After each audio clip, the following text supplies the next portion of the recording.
Hello दोस्तों, आज अपन CHN के बारे में पढ़ेंगे कि CHN का जो टॉपिक है, CHN से रिलेटेड जो भी क्वेश्चन बनते हैं उसके बारे में अपन पढ़ेंगे। कम्युनिटी हेल्थ नर्सिंग के बारे में। कम्युनिटी हेल्थ नर्सिंग, देखो कम्युनिटी हेल्थ नर्सिंग की अपन बात कर रहे थे, तो कम्युनिटी हेल्थ नर्सिंग में सबसे पहले अपन जो बात करेंगे वो है कम्युनिटी के बारे में कि कम्युनिटी क्या होती है। इसमें अपन उन्हीं चीज़ों के बारे में पढ़ेंगे जो अपने कॉम्पिटिटिव एग्ज़ाम वगैरह में क्वेश्चंस पूछे जाते हैं। ज़्यादा डिटेल वगैरह में इस सब्जेक्ट के बारे में अपन नहीं पढ़ेंगे। सिर्फ जो कॉम्पिटिटिव एग्ज़ाम में कहाँ से क्वेश्चन आते हैं वो पॉइंट्स अपन इसके अंदर देखेंगे। कम्युनिटी के बारे में अगर अपन बोल रहे हैं कि जैसे कि ये कम्युनिटी में सबसे पहले अपन बोल सकते हैं कि जो भी इनका क्या होता है, कॉमन इंटरेस्ट होता है। साथ अपन बोल सकते हैं कि कॉमन ही इनका क्या होता है, जियोग्राफिकल एरिया, कि एक ही जियोग्राफिकल एरिया के अंदर रहते हैं और उन सब का कॉमन इंटरेस्ट होता है, वो क्या कहलाती है, कम्युनिटी कहलाती है। अपन यहाँ पे हेल्थ की बात कर रहे हैं कि जो हेल्थ जो होता है इसकी डेफिनेशन वगैरह अपने से पूछी जाती नहीं है, तो हेल्थ के इंडिकेटर पूछे जाते हैं कि हेल्थ के इंडिकेटर कौन से होते हैं। तो अपन उसमें बोलते हैं IMR और MMR, या फिर अपन बोल सकते हैं कि मोर्टेलिटी और मोर्बिडिटी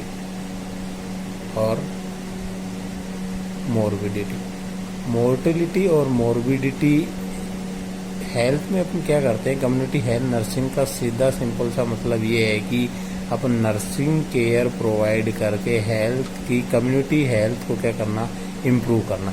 या अपन डायरेक्टली ये बोल सकते हैं इन्फेंट मोर्टिलिटी, मैटरनल मोर्टिलिटी या मोर्बिडिटी या मोर्टिलिटी रेट को क्या करना, कम करना ही अपना क्या होता है, मोटिव होता है।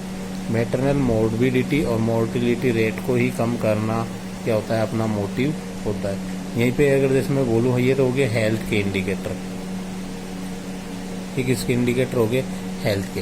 जैसे अपन ने एक वर्ड सुना होगा इंसिडेंस, तो इंसिडेंस का मतलब होता है न्यू केसेस। और न्यू केसेस कौन से होते हैं, जैसे सपोज करो अपन कहीं पे जा रहे हैं, अचानक से अपना एक्सीडेंट वगैरह हो गया, और एक्सीडेंट को ही जिसकी वजह से अपन क्या करते हैं, मोर्बिडिटी का मतलब ये होता है डिजीज कंडीशन। जो डिजीज, मोर्बिडिटी का मतलब क्या होता है, डिजीज कंडीशन। और डिजीज कंडीशन मतलब कि ये अचानक से कोई चीज ऐसी हुई जिसकी वजह से एक नया केस बना, और उसको अपन क्या बोलते हैं, मोर्बिडिटी। तो अपन बोल सकते हैं इंसिडेंस जो होता है वो किसको इंडिकेट करता है, इंसिडेंस जो होता है वो इंडिकेट करता है मोर्बिडिटी को, ठीक है। और प्रीवेलेंस जो होता है, या बोल सकते हैं प्रीवेलेंस का जो इंडिकेटर होता है वो कौन होता है, मोर्बिडिटी। और प्रीवेलेंस का इंडिकेटर कौन होता है, मोर्बिडिटी। ये तो अपन ने बात की कि जर्नल जो अपनी कम्युनिटी हेल्थ नर्सिंग थी उसके बारे में, और अपन थोड़ा सा इसके बारे में डिटेल में आगे पढ़ेंगे और बहुत सारी चीज़ें। और एक चीज़ यहाँ पे अपन जैसे बात करते हैं कि भाई सबसे पहले इम्यूनाइजेशन के बारे में पढ़ेंगे अपन कि इम्यूनाइजेशन क्या होता है और कब इसको लागू किया गया था, तो उसके बारे में अपन थोड़ी सी बात करेंगे। तो ये होगी। फिर अपन ने बोला कि कम्युनिटी हेल्थ नर्सिंग की बैकबोन, कम्युनिटी हेल्थ नर्सिंग की जो बैकबोन है वो है होम विजिट। वो कौन होती है, होम विजिट। अब यहाँ पे सीधे सिंपल से अपन वर्ड में बोलेंगे कि भाई कम्युनिटी हेल्थ नर्सिंग में अपन इम्यूनाइजेशन के बारे में, या मैं नेशनल इम्यूनाइजेशन शेड्यूल के बारे में मैं यहाँ पे बात करने वाला हूँ। आज का जो टॉपिक है वो अपना वही है कि नेशनल इम्यूनाइजेशन शेड्यूल के बारे में अपन क्या करेंगे, पढ़ेंगे, ठीक है। हाँ, तो अपन बात कर रहे हैं नेशनल इम्यूनाइजेशन शेड्यूल या इम्यूनाइजेशन। देखो कि अपने पास में दो वर्ड हैं, एक तो है इम्यूनाइजेशन, दूसरा है वैक्सीनेशन, ठीक है। दो वर्ड है अपने पास में, एक तो है इम्यूनाइजेशन, एक है वैक्सीनेशन। अगर मैं इम्यूनाइजेशन का मतलब यहाँ पे देखूं टू इम्यूनाइज, और ये जो एसन जो वर्ड लगा है इसका मतलब हुआ है प्रोसेस। इसका मतलब क्या होता है? प्रोसेस। और वैक्सीन में भी ये सेम है कि वैक्सीन, और एसन का मतलब क्या हुआ? प्रोसेस। ये अपन यह बोल सकते हैं कि वैक्सीन को एडमिनिस्ट्रेशन, वैक्सीन को एडमिनिस्टर करना क्या कहलाता है? वैक्सीनेशन कहलाता है। ठीक है। यहीं पे अगर मैं बोलूं कि इम्यूनाइज का मतलब क्या होता है? इम्यूनिटी को इम्प्रूव करना, इम्यूनिटी को इम्प्रूव करना। और इम्यूनिटी इम्प्रूव किसके द्वारा होगी? जब अपन क्या करेंगे? वैक्सीनेशन करेंगे। तो यही क्या होता है अपना इम्यूनाइजेशन कहता है कि एक ऐसी प्रोसेस जिसके द्वारा अपन या जिसमें वैक्सीन को एडमिनिस्टर करके इम्यूनिटी को इम्प्रूव करते हैं, वो क्या कहलाता है? अपना इम्यूनाइजेशन कहलाता है। ठीक है। तो ये बात होगी अपनी इम्यूनाइजेशन की। और इसमें एक अपन पढ़ेंगे कोल्ड चेन के बारे में, जो मैं आगे बताऊंगा कोल्ड चेन के बारे में। तो कोल्ड चेन नॉर्मली अपन देखते हैं कि भाई अपने चाहे डिस्ट्रिक्ट लेवल हो, स्टेट लेवल हो, या फिर पीएचसी पे हो, सीएचसी पे हो, इन सब पे अपने पास होते हैं डॉक्टर। तो जो अपना कोल्ड चेन का मतलब सीधा सा मतलब में अपन बोल सकते हैं कि काफ़ी सारी अपनी जो वैक्सीन होती हैं उनको अपन फ्रीजिंग करके या फ्रीजर में रखते हैं।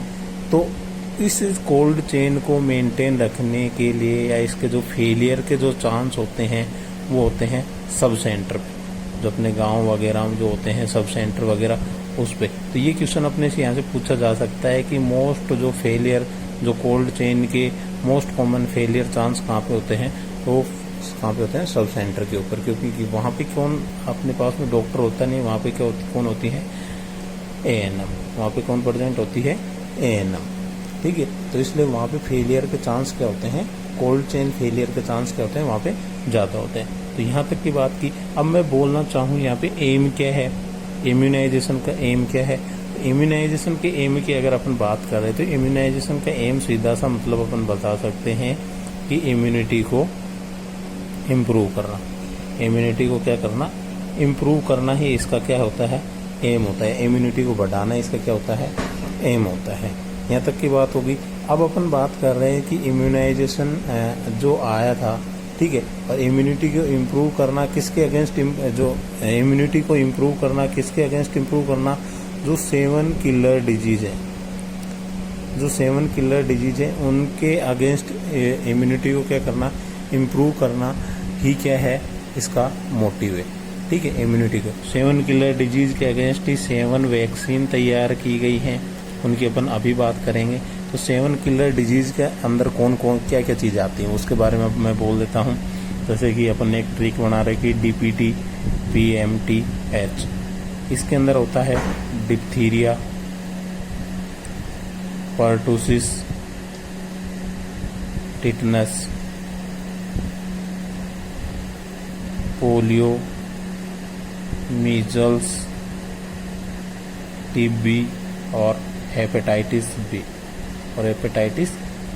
तो ये 7 जो अपनी डिजीज हैं इनको अपन नेशनल इम्यूनाइजेशन शेड्यूल के अंदर लेते हैं। 7 किलर डिजीज हैं। क्वेश्चन पूछा भी जाता है कि कौन सी डिजीज नेशनल इम्यूनाइजेशन शेड्यूल के अंदर नहीं आती है। तो ऐसे करके अपने बहुत सारे क्वेश्चन सब यहाँ से बन सकते हैं। तो ये बहुत ही इम्पोर्टेंट चीज़ है। साथ में अगर मैं यहाँ पे बोलना चाहूँ कि एक इसी के आधार पे अपन बोलते हैं कि जैसे कि याद रखने के लिए अपन बता रहे हैं, PM जो आया था अपने 2014 में, PM नरेंद्र मोदी 2014 में आया था। तो वैसे ही पेंटावेलेंट जो अपना इंजेक्शन था, पेंटावेलेंट आया था, वो भी 2014 के अंदर आया था। और एक अपने पास में आया था मिशन इंद्रधनुष, तो वो भी कब आया था? 2014 के अंदर आया था। और मिशन इंद्रधनुष 2014 के अंदर आया था। और ये मिशन इंद्रधनुष भी किसको लेके आया था? इन 7 किलर डिजीज के अगेंस्ट ही अपन इसको क्या किया गया था? चलाया गया था। मिशन इंद्रधनुष को भी 7 किलर डिजीज के अगेंस्ट ही क्या किया गया था? चलाया गया था। यहाँ तक की बात हो गई थी कि 7 किलर डिजीज के अगेंस्ट अपन ने बोल दिया था कि मिशन इंद्रधनुष को क्या किया गया था, चलाया गया था। अब अपन बोल रहे थे कि इम्यूनाइजेशन जो था,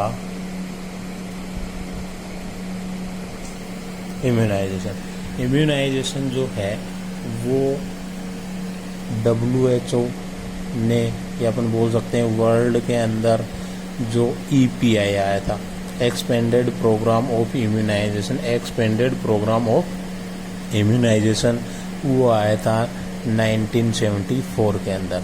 और फिर इंडिया के अंदर जो ये आया EPI, expanded immunization programme, expanded immunization programme, तो ये जो था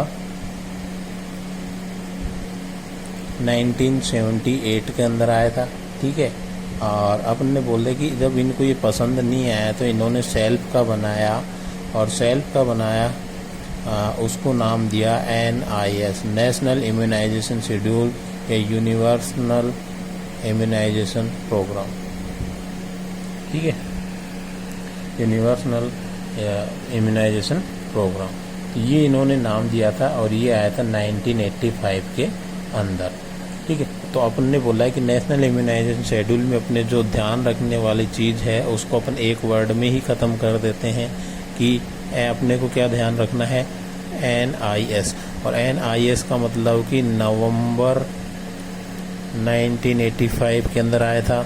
नेशनल इम्यूनाइजेशन जो शेड्यूल की अपन बात कर रहे हैं, इसकी फुल फॉर्म क्या है, नेशनल इम्यूनाइजेशन शेड्यूल। और इसका एम क्या था, उस चीज़ के बारे में अपन बोल रहे हैं कि 9 नवंबर 1985 के अंदर आया था। इसका एम क्या था, इम्यूनिटी को इम्प्रूव करना, ठीक है, इम्यूनिटी को क्या करना, इम्प्रूव करना। किसके अगेंस्ट आया था, 7 किलर डिजीज के अगेंस्ट आया था, और 7 इसके अंदर क्या थी, वैक्सीन थी, ठीक है। तो यहाँ तक कि अपन ने बात बोली कि अपन ने ये बोला है कि नेशनल इम्यूनाइजेशन शेड्यूल अपने पास में आया और 7 किलर डिजीज के अगेंस्ट आया, और 7 किलर डिजीज के साथ साथ में अपन ने बोला कि 7 ही वैक्सीन इसके लिए क्या की गई थी, तैयार की गई थी। अब अपन बात करते हैं इसके अलावा कि ये तो हो गई कि भाई नेशनल इम्यूनाइजेशन को याद करने के साथ में अपन यहाँ पे बोल देते हैं कि अपने पास में एक वर्ड आता है वैक्सीन और एक आता है वैक्सीनेशन। अगर मैं सबसे पहले वैक्सीनेशन के बारे में बता दूं तो वैक्सीनेशन अपन ने बोल दिया कि जो अभी अपन ने बात कर ली थी कि वैक्सीनेशन क्या होता है, कि वैक्सीन को एडमिनिस्टर करना ही क्या कहलाता है, वैक्सीनेशन कहलाता है। और इसमें इम्पोर्टेंट चीज़ ये होती है कि वैक्सीन के जो फादर हैं, फादर ऑफ वैक्सीनेशन, ठीक है, तो उसको बोला जाता है एडवर्ड जेनर। और फादर ऑफ इम्यूनोलॉजी कौन है, एडवर्ड जेनर। यहाँ पे ये ध्यान रखने वाले, सबसे पहले एडवर्ड जेनर ने स्मॉल पॉक्स वैक्सीन को खुद के चिल्ड्रन के ऊपर ही ट्राई किया था और वो किया गया था 1978 के अंदर। खुद के बच्चे के ऊपर ही इन्होंने ट्राई किया था, और वो कब किया था, 1978 के ऊपर इन्होंने क्या किया था, ट्राई किया था। और यहाँ से ही जो वैक्सीन बनी तो उनको कि असेंडिंग ऑर्डर अपने से पूछ सकते हैं, डिसेंडिंग ऑर्डर पूछ सकते हैं कि इसके बाद में कौन कौन सी वैक्सीन आई। तो सबसे पहले कौन आई थी, स्मॉल पॉक्स। और स्मॉल पॉक्स के बारे में बाद में कौन आया था, BCG की वैक्सीन आई थी। उसके बाद में किसकी वैक्सीन आई थी, रेबीज़ की। उसके बाद में कोलेरा की, और उसके बाद में अपन बोल सकते हैं कि DPT, डिप्थीरिया, पर्टूसिस और टिटनस, इनकी क्या आई थी, वैक्सीन आई थी। उसके बाद में DPT की क्या आई थी, वैक्सीन आई थी। डिप्थीरिया, पर्टूसिस और टिटनस की उसके बाद में क्या आई थी, वैक्सीन आई थी।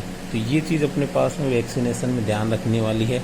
अब मैं बात कर रहा था वैक्सीन की, और वैक्सीन के बारे में अपन बोलते हैं कि वैक्सीन होती क्या है। सबसे पहले अपन बात करें कि वैक्सीन क्या होती है, तो उसी चीज़ के बारे में अपन बोलेंगे अभी।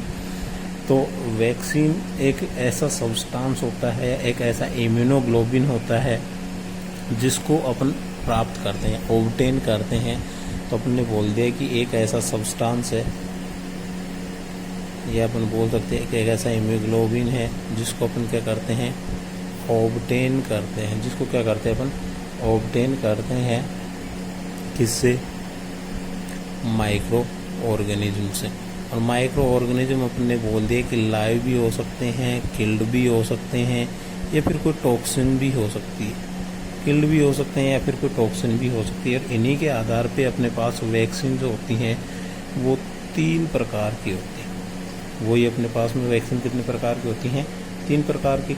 और 3 प्रकार की वैक्सीन कौन कौन सी होती हैं, वही अपने बोल दिया कि लाइव वैक्सीन, किल्ड वैक्सीन और टॉक्सॉइड। ठीक है, अब अपन ने यहाँ से पूछा जाता है कि लाइव वैक्सीन, किल्ड वैक्सीन के बारे में अगर मैं बोलना चाहूँ तो अपन ने बोला है कि लाइव वैक्सीन है और एक अपने पास में क्या है, किल्ड वैक्सीन है। ठीक है, लाइव वैक्सीन है और अपने पास में क्या है, किल्ड वैक्सीन है। तो लाइव वैक्सीन और किल्ड वैक्सीन के बारे में मैं बात कर रहा था। तो लाइव वैक्सीन में अपन बोल सकते हैं कि ये अपने को क्या देती है, इंस्टेंट इम्यूनिटी कौन प्रोवाइड कराती है, लाइव वैक्सीन। और लेट इम्यूनिटी कौन प्रोवाइड कराती है, किल्ड वैक्सीन। ठीक है, लाइव वैक्सीन इम्यूनिटी अपने को इंस्टेंट प्रोवाइड कराती है, लेट इम्यूनिटी अपने को कौन प्रोवाइड कराती है, killed vaccine late immunity killed vaccine अपने को लेट इम्यूनिटी प्रोवाइड कराती है। इसमें अपने को बूस्टर डोज की रिक्वायरमेंट नहीं होती है, जबकि इसमें बूस्टर डोज की क्या होती है, रिक्वायरमेंट होती है। ठीक है, और ये लॉन्ग लास्टिंग होती हैं। अपन बोलते हैं कि लॉन्ग टर्म तक ये अपने को इम्यूनिटी प्रोवाइड कराती हैं। ये कैसी होती हैं, शॉर्ट टर्म क्या होती है, अपने को इम्यूनिटी प्रोवाइड करवाती हैं। ठीक है, तो ये अपनी होगी लाइव वैक्सीन और किल्ड वैक्सीन। अगर लाइव वैक्सीन के एग्जाम्पल की अगर मैं बात करूँ तो लाइव वैक्सीन के एग्जाम्पल इन डिजीज के बारे में अपन एक एक आगे इसके बारे में पढ़ेंगे। बॉय, MMR, TVR, ये किसके एग्जाम्पल हैं, लाइव वैक्सीन के हैं। 3P, 2T, HR। ठीक है, तो ये अपने पास में क्या है, किल्ड वैक्सीन के क्या हैं, एग्जाम्पल हैं। ये लाइव वैक्सीन और किल्ड वैक्सीन के क्या हैं, ये अपने पास में एग्जाम्पल है। तो अपन ने बोला है कि B4 अपन ने बोल दिया कि BCG, OPV,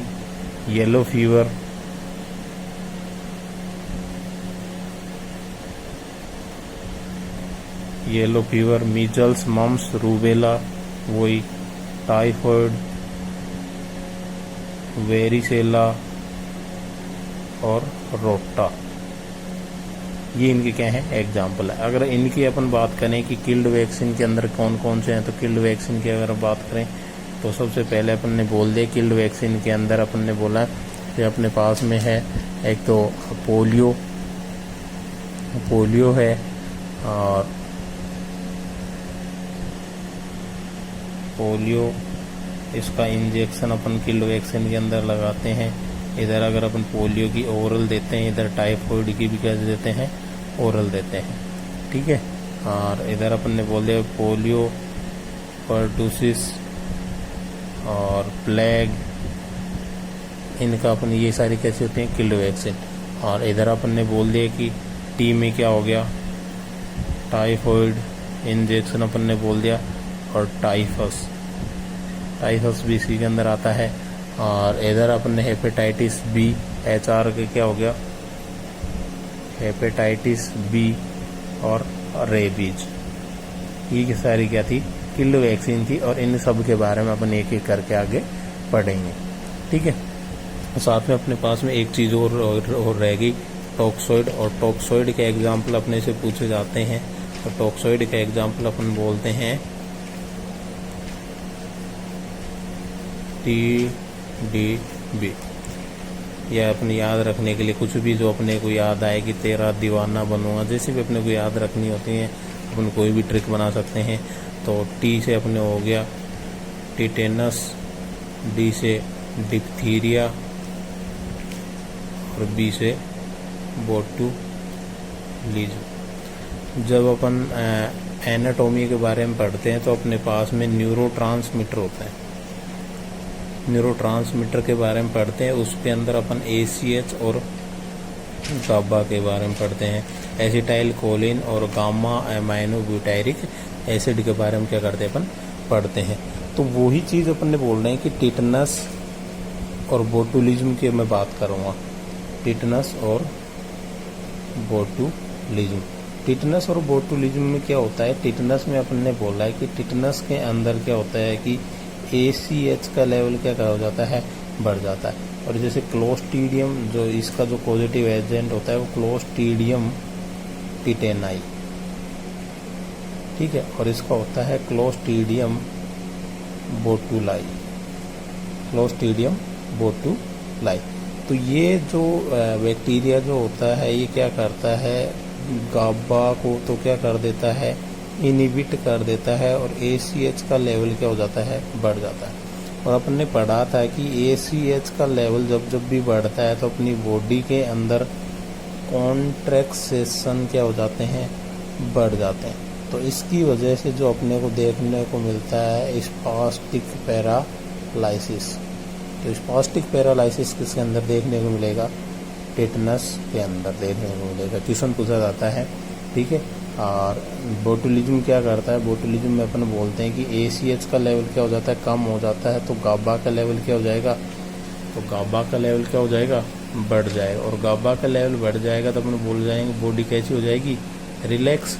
और रिलैक्स होते ही अपन इसको बोल सकते हैं कि फ्लैसिड हो जाती है बॉडी, कैसी हो जाती है, रिलैक्स या फिर फ्लैसिड।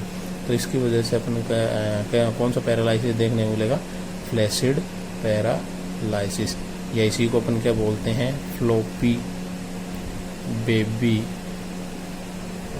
इसी को अपन क्या बोलते हैं, इसी को ही बोलते हैं अपन फ्लोपी बेबी सिंड्रोम, इसी को अपन क्या बोलते हैं, फ्लोपी बेबी सिंड्रोम।